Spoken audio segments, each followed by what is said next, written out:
না না, এবার তোমার আমাকে সীতাহার কিনে দিতেই হবে। আমি আর কোনো কথা শুনবো না। আরে বাবা, বলছি তো দেব।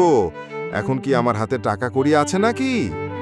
সে কথা তুমি কবে থেকে বলে আসছো? দিন গড়িয়ে মাস গেল, মাস গড়িয়ে বছর, এখনো তুমি আমার সীতাহারের ব্যবস্থা করতে পারলে না? দূর, দিনের পর দিন এই ঝামেলা আর ভালো লাগে না। এখন তো ভালো লাগবে না। আমার সীতাহারের কথা শুনলেই তোমার সবসময় গায়ে জ্বালা করে, অশান্তি মনে হয়। কিন্তু এবার আমার সীতাহার চাই চাই। এবার না দিলে একটা তুলকালাম কাণ্ড বাঁধিয়ে ছাড়ব। দূর, বাড়িতে আর থাকবো না। থাকো তুমি, আমি চললাম। কি রে ভাই মধু, কেমন আছিস? তোর সাথে তো অনেক দিন দেখাই হয় না। আর বলিস না রে বন্ধু, বাড়ির এত ঝামেলা ভালো লাগে না। তাই কোথাও বের হয়ে শান্তি খুঁজে পাই না।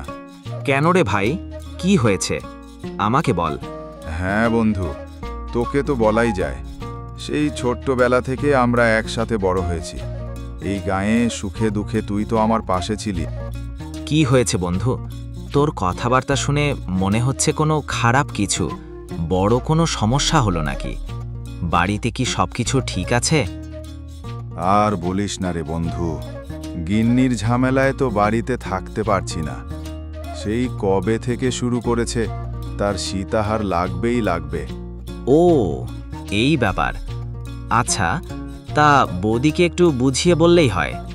সে তো আর ছোট খুকি নয়। কোনো কিছু বোঝাতে কি বাদ রেখেছি? আমার অভাবের সংসার বোঝে তো। তা তুই চললি কোথায়? এই তো মহাজনের বাড়িতে যাব, কিছু টাকা ধার করতে হবে। এই অসময়ে তুই আবার টাকা ধার করতে যাচ্ছিস কেন? কদিন আগেই তো বাজারে ফসল বিক্রি করলি। হ্যাঁ, সেটা ঠিক আছে, কিন্তু আমার গিন্নি আমাকে একটা বুদ্ধি দিল যে যদি কিছু টাকা ধার করে একটা ট্র্যাক্টর কিনি, তাহলে তা দিয়ে বাড়তি কিছু উপার্জন করা যাবে।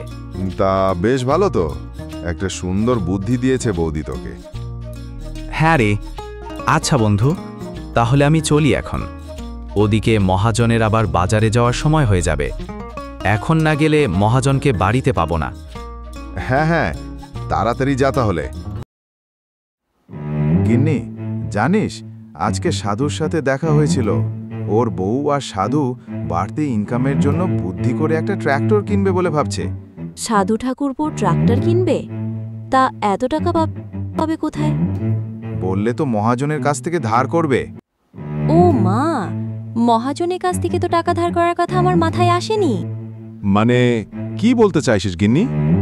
মানে এবার মহাজনের কাছ থেকে টাকা ধার করে আমার সীতাহারটা বানিয়ে দাও না গো। কি বলছিস গিন্নি? মহাজনের কাছ থেকে টাকা ধার করলে সুদ সমেত টাকা ফেরত দেব কি করে? সে আমি জানি না, আমাকে এবার সীতাহার বানিয়ে দিতেই হবে তোমার।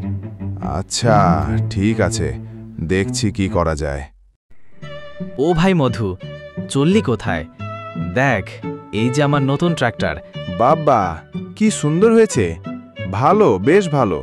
তা কবে কিনলি ভাইয়া? এই তো গতকালই কিনেছি, কাল থেকেই কাজ শুরু করেছি। তোর জমি চাষের দরকার হলে বলিস। তা তো বটেই, জমি তো চাষ করতেই হবে। জমি চাষ করার সময় হলে তোকে অবশ্যই জানাবো। আচ্ছা ঠিক আছে, তা তুই চললি কোথায় এখন এই অসময়ে? আর বলো না, মহাজনের বাড়িতে যাব, কিছু টাকা ধার করতে হবে। টাকা ধার করে কি করবি বন্ধু? ভাবছি গিন্নির অনেক দিনের শখ, সেটা এবার কিনে দেব, তাই আর কি। তুই টাকা ধার করে গয়না কিনবি? সুদ সমেত টাকা ফেরত দিবি কি করে? আমি না হয় টাকা দিয়ে ট্রাক্টর কিনেছি, যা উপার্জন করব তাই দিয়ে মহাজনের টাকা শোধ করব। কিন্তু তুই সে টাকা ফেরত দিবি কিভাবে? যেভাবে হোক আস্তে আস্তে হয়ে যাবে। দেখ, যেটা ভালো মনে করিস। আচ্ছা বন্ধু, চললাম তাহলে। আচ্ছা ঠিক আছে, আয় তাহলে। দেখো দেখো, কি সুন্দর সীতাহার। এটা পরলে আমাকে একদম রাজরানীর মতো লাগবে। তাই পড়ে থাকো তুমি সারাদিন এই ভাঙা ঘরের মধ্যে। বর্ষার বৃষ্টিতে পানি এসে ভরে যাবে। খালি সীতাহার পরলেই কি রাজরানী হওয়া যায়? এমন করছো কেন তুমি আমার সাথে? কি করেছি আমি? সরো সরো, আমাকে ঘুমাতে দাও। মহাজনের টাকা শোধ দিতে হবে। কাল থেকে চোখ কান বন্ধ করে খাটতে হবে। আরে বন্ধু সাধু, তোকে তো আজকে বেশ খুশি খুশি দেখাচ্ছে। হ্যাঁ রে ভাই, আজকে আমি মহাজনের যা পাওনা টাকা ছিল সব পরিশোধ করে দিয়েছি। এখন থেকে এই ট্র্যাক্টর দিয়ে যা আয় রোজগার করব, তাই দিয়ে আমার সংসার বেশ ভালোভাবে চলে যাবে। বাহ, এ তো খুবই ভালো খবর। দেখো গিন্নি দেখো, 1 বছর হতে না হতেই সাধু ও ট্র্যাক্টর দিয়ে জমি চাষ করে যা টাকা আয় করেছে, তাই দিয়ে মহাজনের সব টাকা পরিশোধ করে ফেলেছে। আর আমরা এখনো শুধু সুদই দিয়ে যাচ্ছি। হ্যাঁ, তুমি ঠিকই বলেছ। আমার অনেক বড় ভুল হয়ে গেছে। এই সীতাহার কেনাটা আমার উচিত হয়নি। এখন কপাল চাপড়ে আর কি হবে, যা হওয়ার তো হয়ে গেছে। সেই যা ভুল হওয়ার হয়েছে, আমি এখন তা শুধরে নিতে চাই। তুমি একটা কাজ করো, বাজারে গিয়ে সীতাহারটা বিক্রি করে যা টাকা হয়, তাই দিয়ে মহাজনের টাকাগুলোকে আগে শোধ দাও। হ্যাঁ, তা যা বলছিস, আগে সেটাই করি। যা হওয়ার তো হয়েই গেছে। হ্যাঁ, বিশ্বাস করো, এমন ভুল আমি আর জীবনে কোনোদিন করব না।